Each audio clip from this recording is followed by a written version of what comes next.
Mesdames et messieurs, bonjour à tous, je me présente Madani Lemesi, ingénieur de projet au CRF Technique à Mons. En cette édition de la JSPH, je vais vous présenter le projet Minocos sur lequel je travaille depuis plus de 2 ans.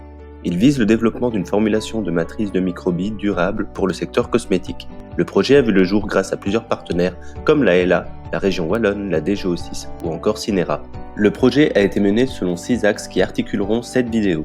Commençons par décrire les microbilles du secteur cosmétique et les problèmes qu'elles engendrent. Il s'agit de microsphères allant pour la plupart de 100 microns à 2 mm et qui intègrent parfois, sans le savoir, la composition de nos cosmétiques et ce jusqu'à 10% du produit. On les retrouve dans les soins exfoliants, les crèmes, les gels, les dentifrices et bien d'autres. Elles font partie de notre quotidien, sous forme visible ou non, car elles apportent des propriétés en cosmétologie. Pour les producteurs, elles servent de texturants, permettent un contrôle de la viscosité, sont bonnes marché et offrent de larges gammes. Pour les consommateurs, elles servent d'abrasifs doux, sont non agressifs pour la peau, filmogènes et sphériques. Cependant, elles sont montrées du doigt depuis plusieurs années suite à leur composition faite de plastique provoquant un impact écologique important. Effectivement, elles sont insolubles, non dégradables et ne peuvent pas être retenues en station d'épuration. Elles se retrouvent dans l'environnement et sont ingérées par des organismes qui sont à la base de la chaîne alimentaire pour terminer dans nos assiettes.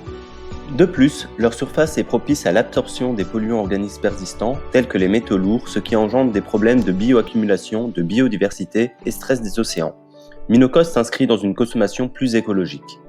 Depuis plusieurs années, la prise de conscience mène à des pétitions visant leur interdiction. Des réglementations de plus en plus strictes sont prises à leur égard dans de nombreux pays afin de les interdire. Malgré leur volonté, il est difficile pour les grandes marques de trouver des alternatives équivalentes aux microbilles issues de la pétrochimie. Plusieurs alternatives ont été envisagées et étudiées afin de retenir la plus innovante et celle qui remplit un maximum de nos exigences.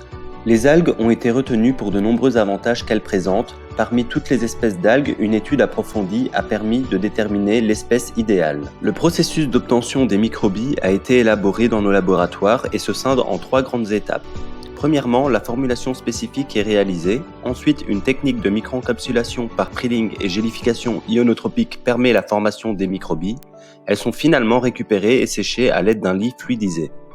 Le résultat permet d'obtenir des microbilles sous forme sèche qui intègrent facilement les formulations cosmétiques. Le processus utilisé permet d'offrir une gamme de dureté et de taille nécessaires pour les diverses applications. Aussi, différentes couleurs sont en cours d'élaboration. Des analyses ont permis de prouver l'innocuité par ICP, la biodégradabilité selon les règles de l'OCDE, ainsi que la stabilité et le vieillissement du produit. Minocos permet de fournir une alternative aux microbilles plastiques en tenant compte des recommandations environnementales et des besoins des producteurs et des consommateurs. L'invention est actuellement en train d'être brevetée afin d'offrir la possibilité de réinventer les cosmétiques de demain.